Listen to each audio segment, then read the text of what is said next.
Ciao amici e amiche del segno del Capricorno, benvenuti, io sono Angela e questo è Exoteric World. È così che mi trovate sui social. Questo è l'oroscopo settimanale dal 31 agosto al 6 settembre.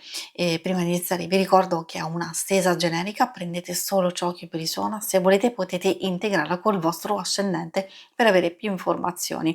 In descrizione trovate le recensioni dei mazzi usati, i link per acquistarli e i link alle playlist per conoscere il significato delle carte della Sibilla Lenormand e della Sibilla italiana.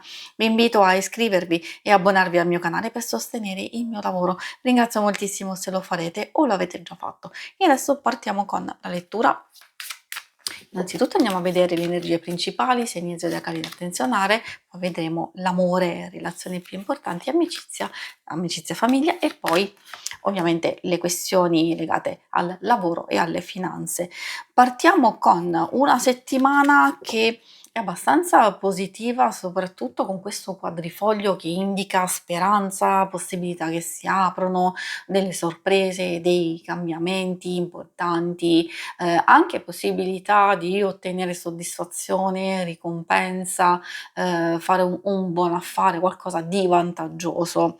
E quando le cose si aprono in questo modo, magari meglio sfruttare qualche occasione, qualche circostanza, soprattutto se avete bisogno di fare chiarezza, magari di fermarvi un attimino a valutare un percorso, qualsiasi esso sia, forse di lavoro, in una relazione, o in qualcosa di strettamente personale, quindi in qualsiasi circostanza ovviamente il consiglio è quello di se non siete abbastanza sicuri di fermarvi un attimino e fare proprio tutte le vostre valutazioni e osservazioni. Che ci sia la montagna può rappresentare questa specie di blocco, oppure al momento non è possibile procedere in un certo modo, perché magari c'è qualcosa che deve essere ancora attenzionato o semplicemente abbiamo bisogno di riposarci, ricaricare un po' le nostre batterie prima di metterci in moto. Quindi che sia comprensione, riflessione o che sia semplicemente riguardo, l'utilizzo delle nostre energie, abbiamo visto che bisogna accogliere qualcosa di importante, ma di comprendere bene quando potrebbe essere il momento giusto per agire, per procedere. I segni zodiacali da attenzionare sono quelli di aria, gemelli, bilancia e acquario, troviamo anche quelli di terra, toro, vergine e capricorno. E adesso procediamo con l'ambito amore. In questo ambito alcune informazioni possono riferirsi anche alle relazioni di amicizia, famiglia, eccetera.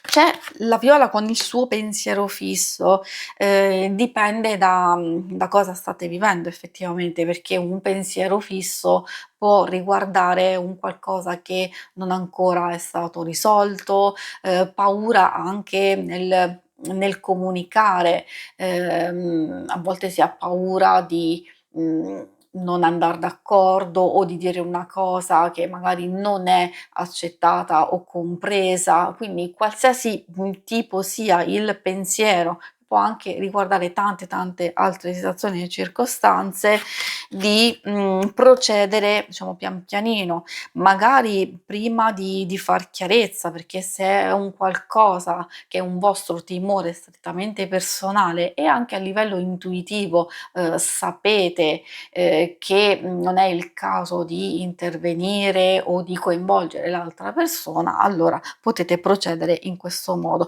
Altrimenti di fare chiarezza, quello è importantissimo perché si possono evitare degli equivoci, dei fraintendimenti o delle cose un po' spiacevoli, perché è bello e positivo che si vede soprattutto con questa carta massima condivisione, apertura, quindi o arriva proprio il momento giusto tranquillo e sereno di poter affrontare determinate cose, oppure riuscirete finalmente, a trovarlo e a rasserenarvi, quindi a trovare proprio il percorso giusto. Per i single, quel percorso giusto può riferirsi sia a qualcosa che vi impensierisce, che cosa c'è, magari non siete soddisfatti in questo ambito, cioè se non c'è proprio nessuno, allora forse magari ci sono alcune cose che vanno modificate o che vanno cambiate, cioè se desiderate veramente insomma una persona, magari, ci sono alcuni propositi che avete in mente di realizzare e forse è arrivato il momento giusto. Oppure è il momento di, concentrarsi, sul proprio benessere, sulle cose personali prima di procedere e fare delle conoscenze, per diciamo approfondire e andare avanti, migliorare questo ambito.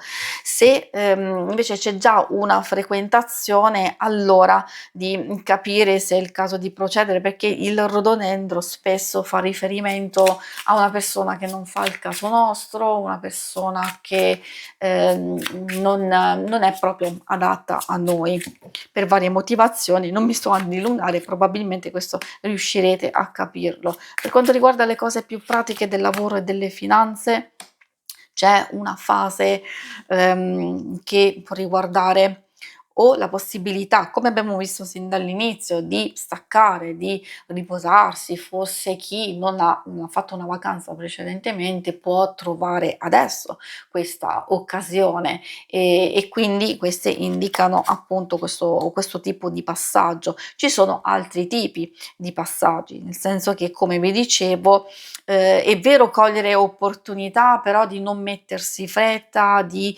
valutare, pianificare, soprattutto se c'è qualcosa che dovete, risolvere e non vi soddisfa nel vostro ambito o ambiente lavorativo, allora ecco che, ci possono essere, è vero, quelle novità interessanti, ma se non c'è un'attenta analisi rischiate di perdere delle occasioni importanti o di non aver chiarezza su come, procedere. Questo vale un po' per tutti quanti, perché magari per chi ha il lavoro c'è qualcosa che non vi soddisfa, dipende il grado di insoddisfazione, perché se volete cambiare lavoro, allora questo è il caso di procedere pian pianino, cercando di, fare un vostro percorso di ricerca, e quindi andiamo appunto di pianificazione. Anche se avete altri tipi di progetti da integrare, un altro tipo di lavoro, oppure magari qualcosa che vi appassiona, che vi coinvolge, può essere, un hobby, un'altra fonte di guadagno. Ci sono delle cose che devono essere assolutamente sistemate prima di procedere, perché se non trovate pace in queste cose, allora andate avanti con questa zavorra e, vi impedirà di ottenere un certo tipo di risultati, e questo vale anche per chi è alla ricerca. Quindi attenta analisi, valutazione, prendetevi tutto il tempo, non abbiate fretta, magari prima sistemate alcune cose, pianificate e vedete che entrerete nel percorso giusto senza rallentamenti e senza intoppi. Si conclude qui la lettura, vi ringrazio per avermi seguita. Se volete, in alto a destra trovate il logo per iscrivervi al canale, mentre in basso trovate le schermate per vedere il vostro oroscopo mensile, il lunare e quindicinale. Alla prossima, vi auguro una buona settimana. Ciao!